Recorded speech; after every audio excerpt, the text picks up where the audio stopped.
What's up everyone, I'm CallumOnToast, and in today's video I'm going to be showcasing the most insane submission, at least of a single team, that I have ever received. And honestly, this team is Battle of Spice World Championships level from Cornflake, who's running a triple level 50 Shadow Pseudo-Legendary Unevolved Dragon team, all with the buffed charge attack of Twister, including a Hundo Shadow Dratini. Now this is actually something I called out at the start of the season, and I said it'd be hilarious if someone sent in some gameplay with this trio, as they all had access to Twister, and Cornflake has delivered. Now please do bear in mind, this trainer mentioned that they don't really battle too much and they started the season like 4 weeks in, so these are at rank 20 against, let's just say, not the strongest opponents you've ever seen on the channel, but realistically getting wins with a team like this at any decent elo is going to be near enough impossible, so this is still really impressive regardless of the elo or rank. Anyways, with that being said, let's just get into the question of the day. What's the most amount of Stardust you've ever spent in one sitting? This trainer mentioned that for this team, they spent around 2 million Stardust to power everything up and double move it. So that is insane commitment to the spice. Let me know in the comment section down below how much you've ever spent in one sitting. And with that being said, let's get into the battles now.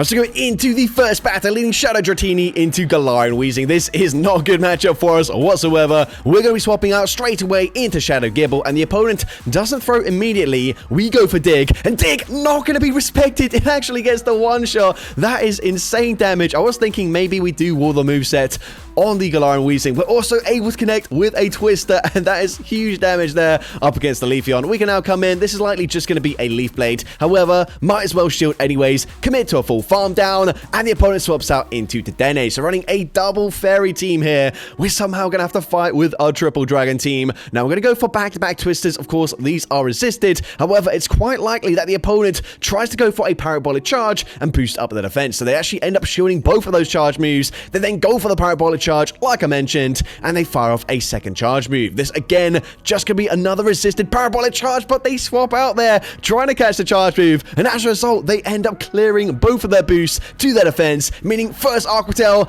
does decent damage, and we can reach a second Aquatel before they fully farm us down. Aquatel takes out the Dedenne, and we're able to take that game.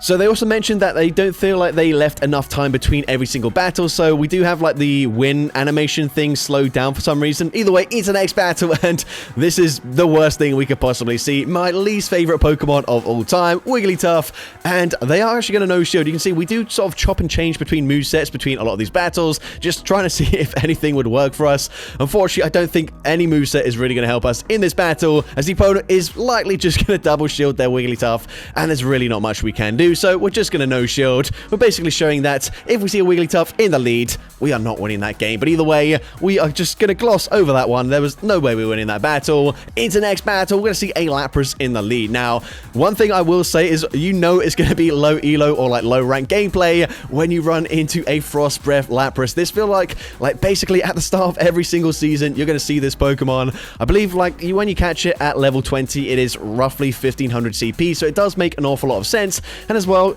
Ice Shard, which used to be the go-to moveset, is Legacy. So Frost Breath, yes, not the best move. Certainly something like Psywave is going to be much better. But either way, they're now going to swap out into Hypno. And we do have Crunch for coverage. Crunch does respectable damage there. And now, of course, we're going to have to come in with our Shadow Gibble. Of course, Gibble is going to be double weak to the Ice typing, meaning if the Lapras comes back in, there's just nothing we can do. However, we're going to go for Twister. Twister, going to be no-shielded. And they don't come in with the Lapras. Instead, coming in with a Metal Claw Galarian Stunfisk. So this is actually playable for us. We grab the final shield with the Dig, and we're actually just going to throw the next one straight away. I don't know how much damage this is going to do. It does big damage there, and the opponent, of course, all shields are down. All they need to do to win this game is swap back into Lapras, but they allow the full farm down. We actually come out with the Twister loaded. Shadow Gibble has no right in taking out an not even Ice Shard, Frost Breath Lapras, but we get the KO with the Twister, and we're able to take that game. Alright, so heading into the next battle, we're going to see Dratini into Pawmot. So this is going to be an interesting matchup here. They are actually on the buffed low kick this season. We're going to go straight for Twister here. Twister should be looking to grab a shield. Twister is going to be shielded, and now we swap into our Gibble. I think we might as well shield anyways, just in case they go for a close combat, and they do full send the close combat. We are now probably just going to double shield and then commit to a full mud shot farm down. They go for a second close combat, and they do allow the farm down, and let's see, they're going to come in with another Ice Shard Lapras. Are you kidding me here? Sorry, Frost Breath, I keep getting those mixed up. Either way, we are going to reach a second Twister before they fully farm us down. Twister number 2 ends up grabbing a shield. Of course, all shields are down on both ends here. We come back in with Dratini, and we are gonna reach a charge move, but they make a really nice catch there, catching it onto Galarian Weezing, where of course Twister is going to be double resisted. They reach a charge move up against the Bagon. Sludge gets the one shot, and unfortunately they can Fairy Wind farm us down, and we end up losing that game.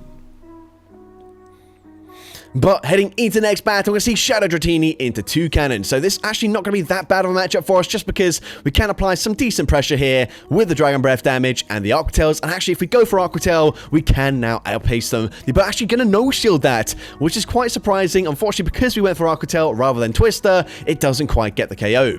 But now we can come in, get the Ember farm down, and let's see, they're now going to come in with a Palo Sand. And once again, we've got access to Crunch, so this is not a bad matchup for us. Crunch going to connect, and it does huge damage. The opponent, I believe this is just going to be a Sand Tomb. Sand Tomb not going to deal too much damage here, so we're going to swap out, and their final Pokemon going to be a Tinkaton. However, they are on Rock Smash rather than Fairy Wind, so that is definitely very beneficial for us. Fairy Wind would be hitting for super effective damage. We're actually now going to bait with a Twister. This is super risky, but the opponent is going to double shield, and with that bait, we should be able to very comfortably reach another Dig now. So the opponent going to go for the Bulldoze bait. That's fine with us. We can still go straight for Dig. Dig gonna hit for super effective. Dig gets the KO there. They come back in with the Palo Sand, and we can outpace them to a Twister. And of course, Twister from low HP gets the KO up against the Palo Sand, and we're able to take that game.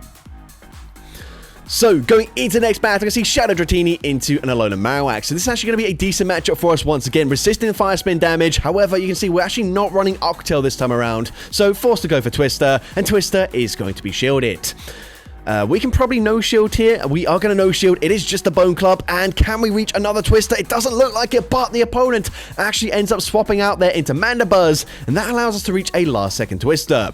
However, Mandibuzz is going to be quite problematic for us because we just can't really deal that much damage with this team, but we're going to come in with a Shadow Bagon. Of course, Gible has double resistant Mud Shot damage. As the fast food pressure, we are probably going to have to shield here, and they full send a Dark Pulse. A good shield usage there. We can now go for another Twister, and Twister is going to put them into range where hopefully we can eventually Ember farm them down, but not before they swap out and back into their Alolan Marowak. We're going to no-shield once again. Bone Club gets the KO this time around, but we can come in with the Shadow Gible, and we're going to look to throw on CMP. It looks like we win CMP here. Twister gets the KO, and let's see, they come back in with the Mandibuzz. We are never Mud Shot farming them down here, so forced to throw another Twister. Twister gets the KO, and their final Pokemon, again, another Lapras, but this time it is on Psywave, and that is certainly much better for us. But can we actually get the KO here? We need 2 charge moves to take out a Lapras from pretty much full health. The first Twister barely gets them into yellow health range. Maybe we need to commit to a Dig there. I actually don't know how much damage Dig does these days, but Twister barely not enough damage to get the KO. And despite the fact that they weren't running Frost Breath that time around, they do actually fast move farm us down with those Psywaves, and unfortunately we do lose that game. But into the next battle, we can see Shadow Dratini into Nidoqueen. So it'll be interesting to see if we've got Aqua Tail. Nope, we don't, unfortunately. So we're going to swap out into our Shadow Gible, and we're able to outpace them here to a Twister before they throw the first move. Twister going to be shielded by the opponent, and the opponent is choosing to stay in. They've got a lot of energy here. We're going to shield, and the opponent full sends an Earth Power.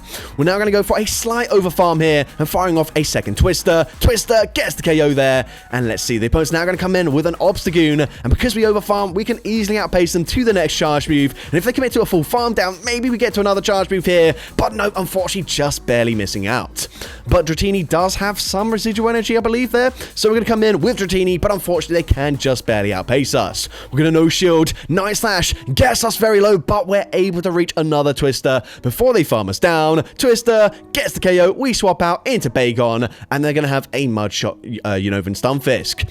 So we're going to show the first charge move as they do full send a Mud Bomb. Bomb. We should be able to live one Mud Bomb here. However, unfortunately, it will put us into range where they can potentially farm us down in the end game. But we're already at back-to-back Twisters. Twister number 2 will be connecting as all shields are down. Unfortunately, Switch Clock not quite coming up in time. So Mud Bomb does big damage, and unfortunately, they can just Mud Shot farm us down there, farm down the Dratini as well, and unfortunately, we lose that game.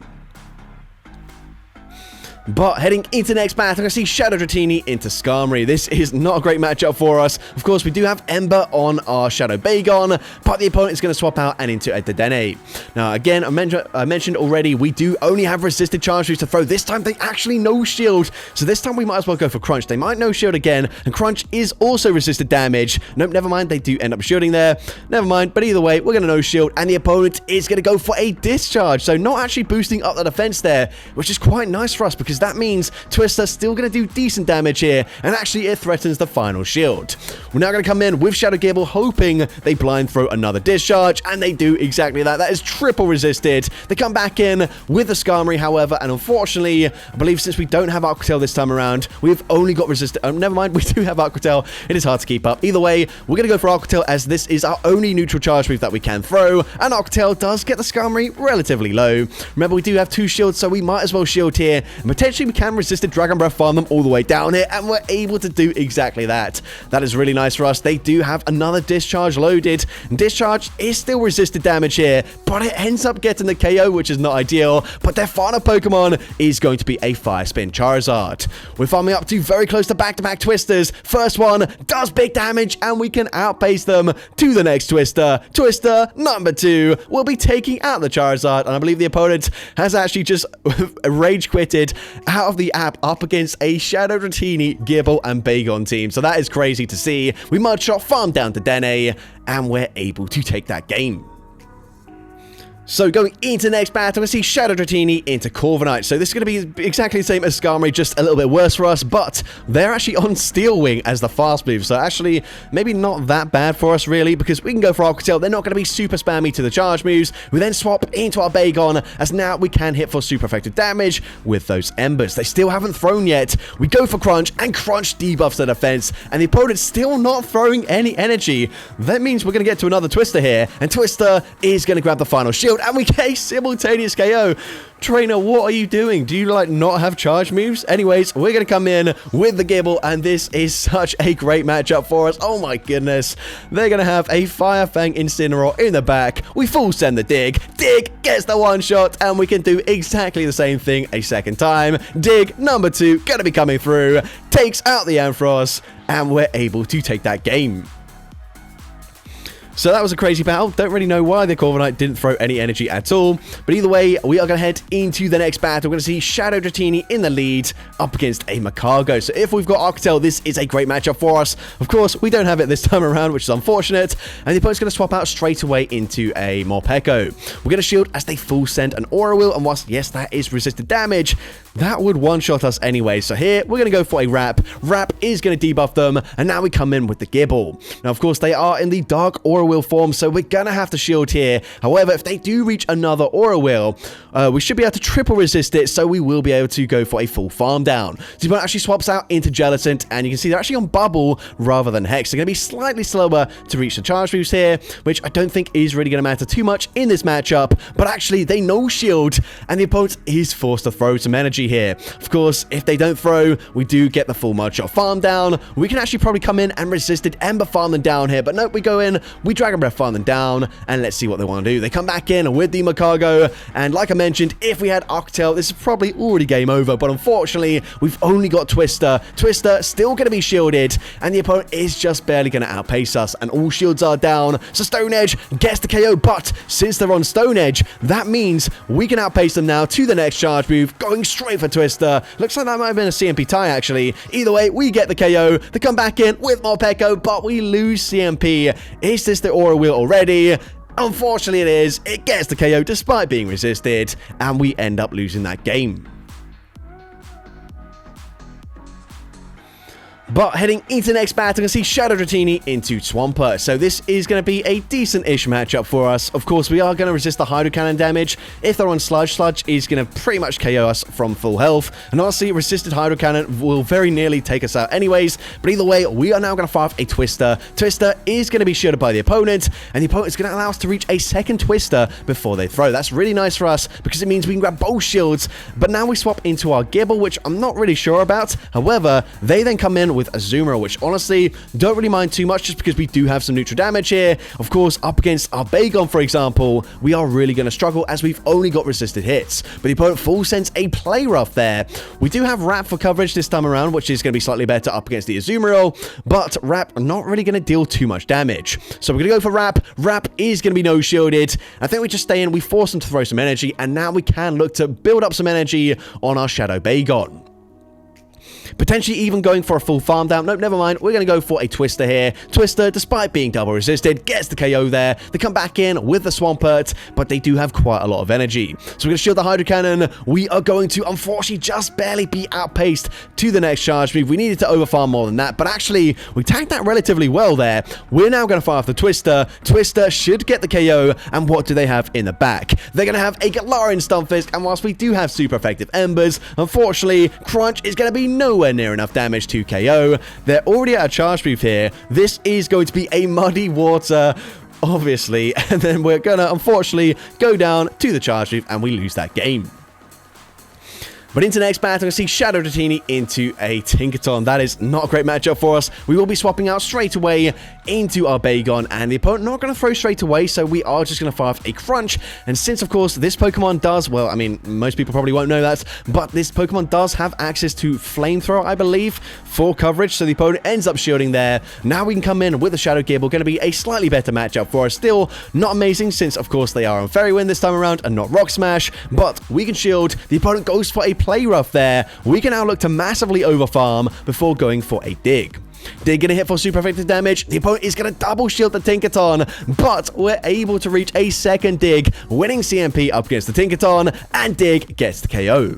Then I'm gonna come in with a Samurott. We are just gonna full send another Dig here, and hopefully this puts them into range where we can Dragon Breath farm them down. The opponent just barely able to reach a charge move there. Of course, we're gonna have to shield as they go for a Razor Shell bait there, which is unfortunate for us, but their final Pokemon is gonna be a Bite Tyranitar. We've got Aquatel for coverage. Aquatel, super effective. It doesn't KO, but we reach another Aquatel before they can fully bite farm us down. We're able to take out the Tyranitar, and we're able to take that game. So going into the next battle, we're going to see Shadow Dratini into Fortress. So not an amazing matchup for us, but we are going to resist the fast pressure. We swap into our Ember Bagon, and this time we are actually running Flamethrower for coverage. We're going to go for Twister. Twister is going to be shielded, but we can already reach a second Twister. Hopefully the opponent does let one of these moves go through. That does insane damage, but they can just barely farm us down there. That is not ideal. We're going to come in with the Gibble, which is a bit of a strange decision here, but we are going to shield the Alcatel and then Mud Shot farm them down. Of course, Gibble is going to triple resist the Volt Switch damage, and they actually have a second Volt Switch user in the form of a Alolan Raichu, so we're going to go for Twister. You can see this time around, we're actually not running Dig. Instead, we've got Body Slam for coverage, which isn't ideal for the Fortress matchup, and unfortunately, Grass Knot gets the one-shot there. We come back in with Dratini. It's not looking too good for us. We no shield, but they go for a Rock Tomb there, and unfortunately, we are just not really dealing much damage at all. We don't throw at the best timing, but I don't think it really matters. Twister, debuffed and resisted, wouldn't get the KO anyways, but the opponent uses their shield, and unfortunately we do lose that game.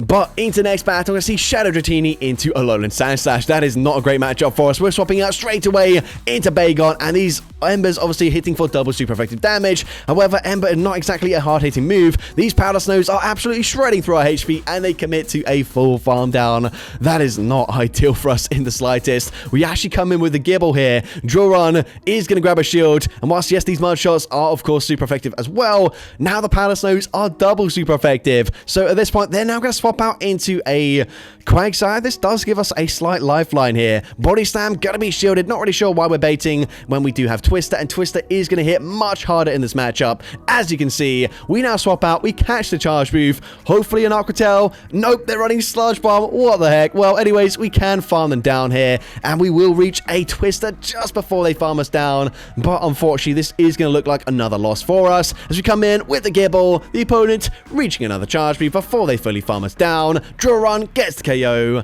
and unfortunately we do lose that game. But heading, I believe, into the final battle for this video, we are going to see Shadow Dratini in the lead up against a Jellicent. So unfortunately, regardless, oh, actually, no, never mind. We do, of course, have Twister. I forgot about that. Obviously, Twister is the sort of feature of this theme. We are going to go for Twister. Twister going to deal some decent damage here. And are we going to bother shielding? We don't really have much fast food pressure across the rest of the team. The opponent going to bait there, which means we get to a second Twister. And we might just win the zero shield scenario up against a Jellicent, forcing a shield advantage. And now we come in with the Bagon. Now, they did bait with a Surf. This time around, we are going to shield, and they full send the Shadow Ball. We can now go straight for Twister. Of course, Crunch is super effective, but Twister will guarantee the KO from this range. But actually, the opponent going to double shield the Jellicent. They are, I don't know what they're doing here, but either way, we are going to also double shield and then look to overfarm massively. So the opponent swaps out into Aegislash. Now, unfortunately for us, we do have coverage with Crunch. That is also a shiny. That's a really cool shiny. I've never seen that before. But we're going to go for a second Crunch here. Crunch number 2. Gonna get them very low. And I guess we just stay in here and force them to throw some energy. Technically, we could have actually thrown a charge move there, but instead, we're going to look to come in with the Gibble and go for a Mudshot farm down. But the opponent's going to come in with Morpeko, and they are going to reach a charge move. However, this is just going to be a Psychic Fangs. That doesn't do too much damage. All we need to do is make sure the opponent does not make a catch onto the Jellicent, which they're not able to do here, which means, of course, Dig, super effective, easily gets the KO there. We can now go for one more Mudshot, reach the Twister up against the Jellicent, and of course, Twister gets the KO, and we're able to Mudshot farm down the Aegislash, and we're able to take that game. So that's going to be it for today's video. If you did enjoy it, please make sure you leave a like, leave a comment letting me know, and as well, don't forget to respond to the question of the day if you haven't done so already. And if you want to see more content like this in the future, make sure you hit that subscribe button and turn on post notifications. That way you'll be notified whenever I upload a new video. Now, if you want to take your support to the next level, you can become a channel member with perks including early access to new videos, shoutouts at the end of each video, custom loyalty badges, and custom emojis to use in the comments of every video. I want to say a massive thank you to everyone that has become a channel member already. Your support is greatly appreciated. And with that being said, thank you so much for watching today's video, and I hope you have a great rest of your day.